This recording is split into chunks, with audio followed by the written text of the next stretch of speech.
Turasubiye kubaramutsa turabaye nikaze mwese mudukurikira ku rubuga rwa televiziyo Renaissance rinisango ry'amakuru mu Kirundi tugira tubashikirize abakoreshwa mu bwicanyi bugirwa n'inzego za leta bariko baricwa umwe akarorero na Karo Manirakiza batazira Musaga yahagaritswe n'uwitwa Ndabirinde Jonas akorera mu rwego rucungera umukuru w'igihugu ari kumwe n'imbonera kure yitwa Minani Pascal batazira Mabia bakaba batwawe mu ikambi y'igipolisi cungera inzego iri muri quartier y'Icenda mu Ngagara ari naho bashobora kuba baragwandaguriwe bari kumwe n'uwundi bakorana yitwa Edi kurikira Vanessa Arekaneza umufasoni wa Aloise Manirakiza batazira Musaga. Uyu munsi amakuru dufise nuko Manirakiza Aloise benshi bazi ku izina rya Musaga baba baramaze kumugandagura. Ni inzego z'umutekano z'Ibujumbura. Akigenda vyagenze gute yatwawe nande? Akigenda ingene vyagenze en fait witwa Mabia yitwa Minani Pascal akorera meri ya telefonye Edi Uwimana hama Edi Uwimana ashitse ku barriere ya meri mu Kanyosha. Edi Uwimana nawe ari muri bamwe bishikana mu mugambwe CNDD-FDD. Agishika baca baramubwira ati hari mission yihuta dushaka kubaha ati kandi uyikorana na Musaga nta wundi muyikorana. Bahamagawe na Mabia Minani Pascal batazira Mabia niwe yabahamagaye hanyuma Edi acakora ku telefone na wa telefona Musaga. Musaga nawe acarahashika akihashiga wari umutego babateze kuko hari imodoka ya Jonas Ndabirinde agishika ajya ku barriere ya meri hanyine mu Kanyosha haruguru ya MJko niho babafatiye. Jonas Ndabirinde yaciye abapakira imodoka yaciye abajana mu ikambi iri mu Ngagara muri quartier 9 ni kambi ya Api. Amakuru yashoye kunshikira bo babafasha hakiri kare cyane mu masaha indwi muri quartier 9 mu Ngagara. Bashitseyo bo babaharaye ijoro rimwe bukeye le 26 mai boniho baba barabishe niyo makuru mfite kugeza uwo munsi. Babiciye hejwe na biciwe hajya nyene mu Ngagara muri quartier 9. Jewe makuru mfite naba nakuye ku mwizigirwa wabo nabo ambwira yuko ari Mabia na Samson bo barabishe bonyene ubwabo. Uwo Samson nawe nimbonera kure ikorera ku barriere ya meri yitwa Manirambo na Samson akorera ku barriere ya meri hajya nyene mu Kanyosha. Umugabo wawe yaravugwa ko mu bantu baba bakora amabi byo mubizi kwiki amakuru mwaronka vyakorwa gute? Jewe amakuru nashaka kuronka nawe nyene hari ibyo namubaza usibye ko hari ibyo nyene ashaka kuba atambwiza ukuri nyene yakorana yambwira ko akorana na Mababa Minani Pascal ujya komanda wa Kamuha akambwira ko akorana na General wa Kenya kuko bishitse akagenda hari gihe yasiga nseze yakambwira ati ngiye kubonana naba nibo dukorana uwo munsi.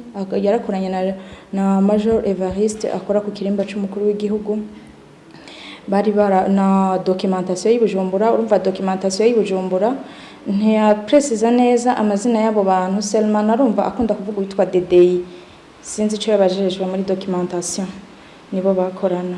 Uyo mukenyezi yahavuye ata arahunga kubera yari kararondegwa n'inzego ziperereza hamwe n'ugwaruka rw'imbonera kure banka yuko ameni banga kubwicanyi umugabo wiwe yakora akoreshejwe na bamwe mu bategetsi bari mu nzego z'igipolisi n'igisirikare n'ubunyene kurikira umuhisigwa wa Aloise Manirakiza batazira Musaga. Buriya mu mugambwe mu manama abana bakoresha barabuza cyane kubwira abagore babo amabanga nkayo bababwira ngo umugore mushwanyazo hita bivuga ntabwo yigera ashaka kumbwira kankiyo gusa nyene naramubona nanje ndiko ndamubona narabona ibintu yakora nanje nkanavyumva ndabimubajije hari byo ashaka kunyemera n'ivyo yahakana gose. Yarasandra JJK mu haba mu mugambwe canke mu zindi nzego? Mu mugambwe yatwara abademobilize bo muri XFAB bari mu mugambwe CNDD-FDD. Nawe yari mu XFAB? Nawe yari mu XFAB. Hanyuma mu nyuma umugabo wanyu mumaze kumubura abo bakorana ntaco bigeze bababwira canke mwebwe ntimwigeze mubabaza mu bababwira ingene vyagenze bababwire iyo yoba yaragiye? Abo bakorana umuntu wa mbere wewe nituye Honorable Lewis Honorable Lewis yatowe muri commune ya Musaga muri zone ya Musaga niwe nituye muri iryo joro nyene tukimubura naramutelefone ndamwitura ndamubaza nti na Musaga twamubuze na Edi turiko turamubura nta makuru mwamufite inyishu yatwishuye yatubwiye ngo bariza mu mugambwe aca kupa telefone nta kindi mwasubiye kumenya mu nyuma bukeye niho nashoboye gutelefona telefone komanda wa Kamuha aransubiza acanyandikira message ngo ndi mu nama nyandikira message cinda mwandikira ndamubwira ko Musaga twamubuze na Edi jewe ico yansubije yambwiye ngo tekana ngo ngiye jewe kuvyitohoreza ivyo ari byo nta makuru nayo nta yandi na Mabiya naramwituye kuko Mabiya yari umuntu akomeye yari umuntu no mwita nk'inshuti komeye kuri Musaga sinashaka kwibaza ko Mabiya yo namwica edaye bana bimbwiye sinavyebera neza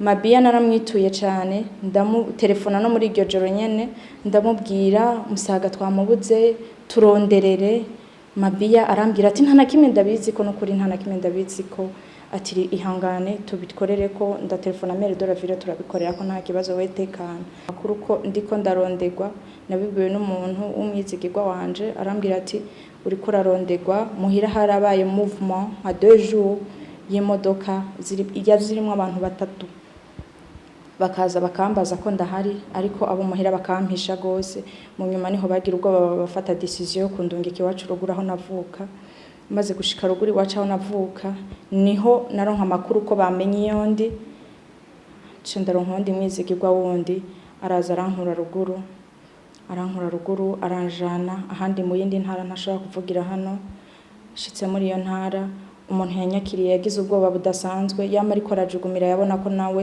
ashaka kugira ikibazo umwanya n'umwanya yaranambwira ati aha ndakwitangiye ubuzima bwanje je ndabuhevye kuko bamenye kuri hano bazohita banyica niho rero Imana yantabara amashira hamwe aharanira agateka kazina muntu mu Burundi turashobora kuvugana bafata decision yo kunkura mu Burundi baranzana byabaye ibintu bikomeye cyane kuko nta nama papier de voyage nari ifise nta byangombwa nari ifise byarabagoye cyane kandi Imana ibahezagire kuko bankuye ahantu habi cyane kuri ubwo bwicanyi buvugwa bwakozwe n'uwo munyagihugu wo kumusaga Alain Aroyizi Murantunga Aroyizi Manirakiza batazira Musaga umuhari w'abakenyezi nabigeme uharanira amahoro n'umutekano mu Burundi urababazwa n'ingene igihe c'intambara abakenyezi babarizwa gusumba abandi. Catherine Mabobodi ari muri uyo muhari agafatira kuri ako karuru k'uyo mukenyezi yagize kubabazwa nuko yabuze umugabo wiwe nuko kandi yaciye aturatuzwa n'abamwiciye umugabo agasaba sentare mpanavyaha mpuzamakungu gukora akazi kayo igatunganiriza abakorewe amabi bose kurikira.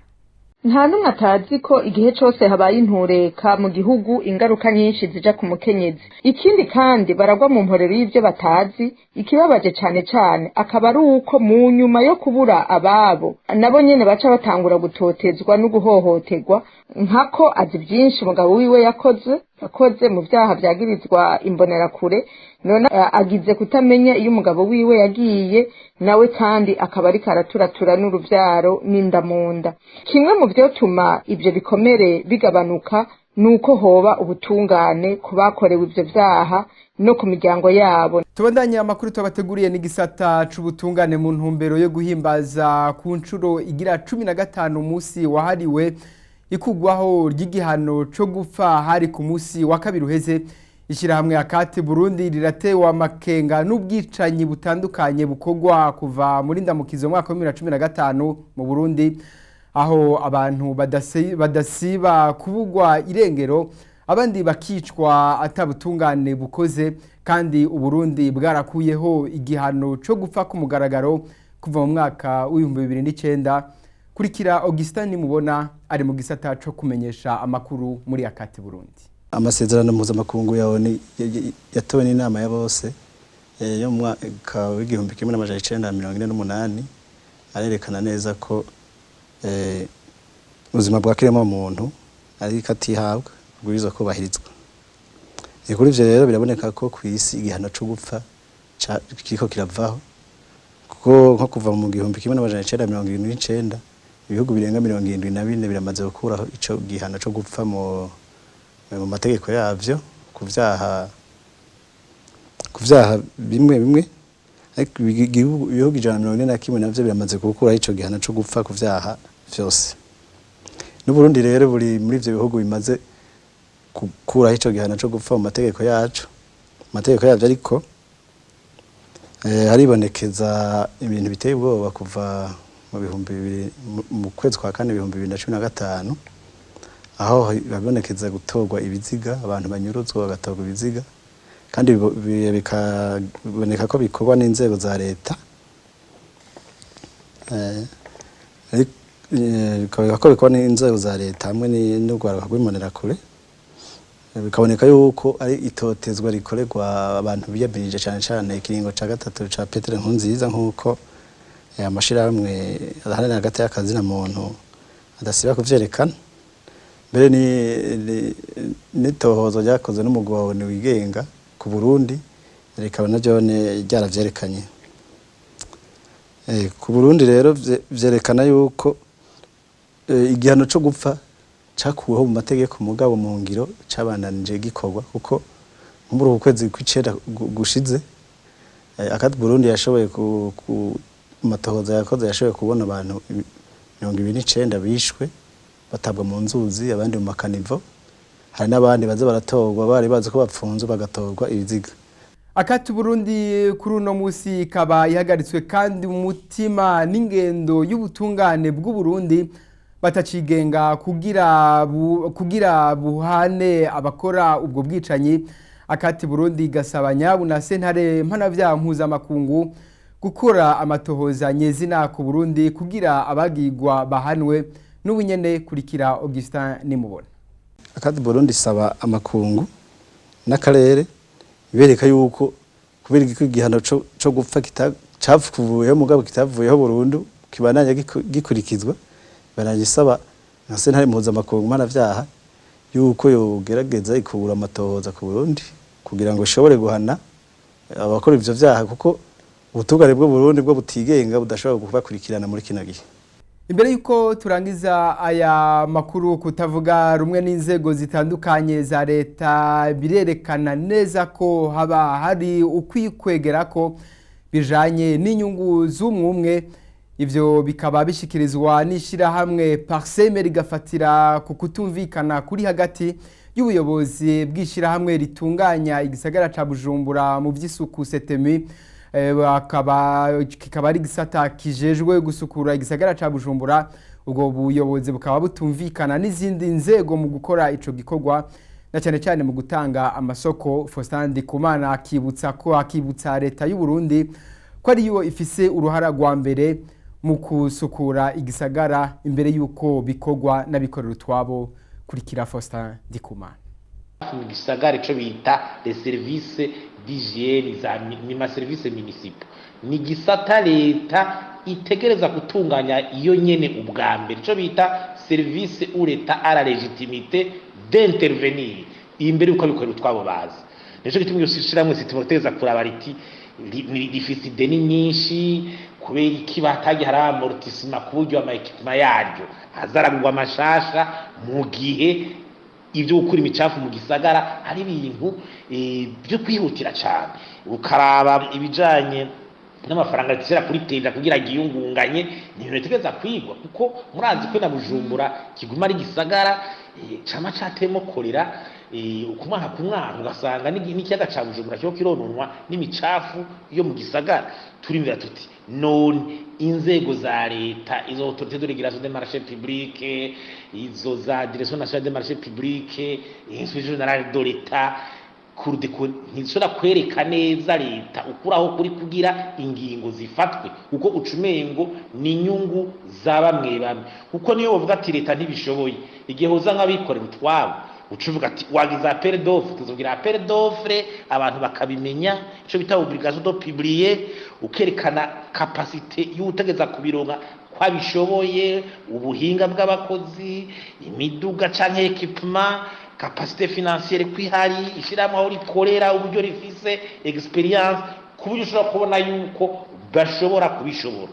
Turateye akamu kabisa abantu bamwe bamwe bareke kuma bashira inyungu zabo imbere mu gihugu kiriko kiragira ubukene nk'iki, aho uko bavuga bati dufata inyungu z'igihugu tuzishira imbere tuzihurireko. Nico gituma leta itegeza gufata iya mbere kugira ibuza abantu babandanye bakora bene imitwo bakora bene ivyo vyonorera inyungu za bose, hari amakuru abantu batanga kugira bashobore kuronka service nziza. Leta irakwiye kubita agashi kuri ivyo, hanyuma izo nzego bakaziha uburyo zigakora neza ku buryo igihugu cyatorera kuyuko muri ivyo bijanye n'isuku. Ninukura kamo ka kishiramwe parseme ku barongozi b'igihugu ko gutunganya igisagara ubwa mbere yuko baha amasoko abikorera utwabo. Turangirije ko amakuru tuteguye kubashikiriza, tukaba tuzosubira ku isango rizokurikira.